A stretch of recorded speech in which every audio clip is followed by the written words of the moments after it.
Как долго мы еще будем молчать? Сейчас оружие, а потом наши дети? Досмотрите это видео до конца, и вы узнаете, как нас пытаются втянуть в ужасное событие. Подписывайтесь на наше обновление и точно будете в курсе всего самого актуального. Таджикистан и Кыргызстан сдались под давлением России и на конфиденциальном уровне выразили готовность оказать военную помощь агрессору.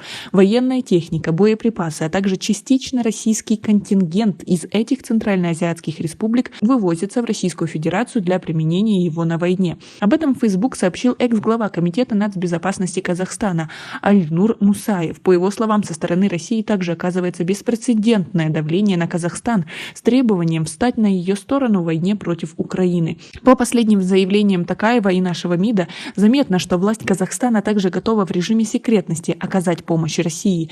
Удержаться на заявленном нейтралитете по отношению к российско-украинской войне, видимо, не получится. Идут прямые переговоры между Минобороны Казахстана и представителями вооруженных сил Российской Федерации об отправке нашей военной техники и ограниченного контингента в Украину. Все это пока на уровне разговоров, но ситуация для Казахстана становится тревожной, написал Мусаев. Бывший чиновник также отметил, что обстановка осложнена тем, что значительная часть казахов подвержена массированной российской пропаганде, не воспринимает реальность угрозы Казахстану со стороны России в случае ее победы над Украиной. А вот советник министра внутренних дел Антон Геращенко сообщил, что Россия готовится устроить провокацию, ракетный обстрел со стороны Украины по Беларуси, чтобы втянуть войска Лукашенко в войну против Украины. Тем временем президент Владимир Зеленский отозвал послов из Грузии и Кыргызстана. Кыргызов он обвинил в оправдании агрессии против Украины. Ведь действительно, на самом-то деле, Украина, даже если у них были политические стычки с Россией, но это именно Россия вторглась на суверенную державу, которая имела свои границы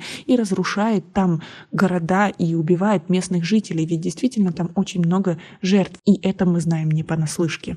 А как вы относитесь ко всему этому? Свои ответы напишите нам, пожалуйста, в комментарии.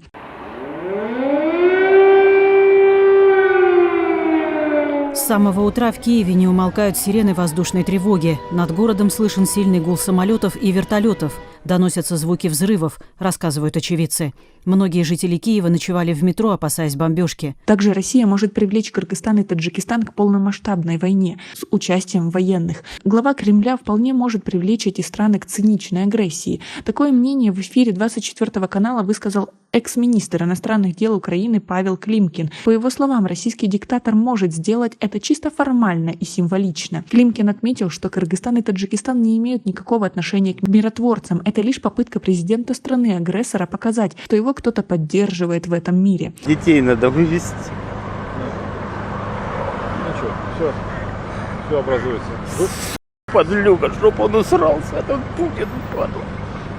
Путин может их дожать, чтобы они дали несколько подразделений и подняли голубые шлемы, подчеркнул он. Как подчеркнул бывший глава украинского МИД, Владимир Путин может проиграть с так называемыми миротворцами ОДКБ, в частности с Казахстаном, который не знает, поддержит ли режим Кремля. Климкин прогнозировал присоединение Кыргызстана и Таджикистана к войне в Украине. Однако, по мнению бывшего министра иностранных дел, реальным рабом России является именно Таджикистан, поскольку в плане безопасности он полностью зависит от ОДКБ.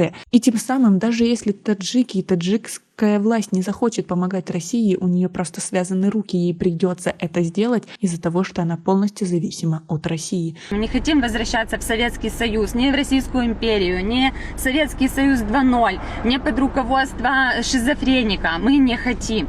Как бы нам не было тяжело, но мы все это время боролись и сражались, чего не делал российский народ, и теперь они имеют. Как вы относитесь к тому, что из-за глупой агрессии Владимира Путина наши родные братья, близкие, мужья и дети могут уехать на войну, где гибнут тысячи людей? Разве мы должны это допустить? Свое мнение по поводу всего этого и, возможно, какие-то идеи напишите нам, пожалуйста, в комментарии. Действительно, об этом молчать даже больно. У нас пока на этом все. Оцените наше видео подпиской и лайком. До скорой встречи.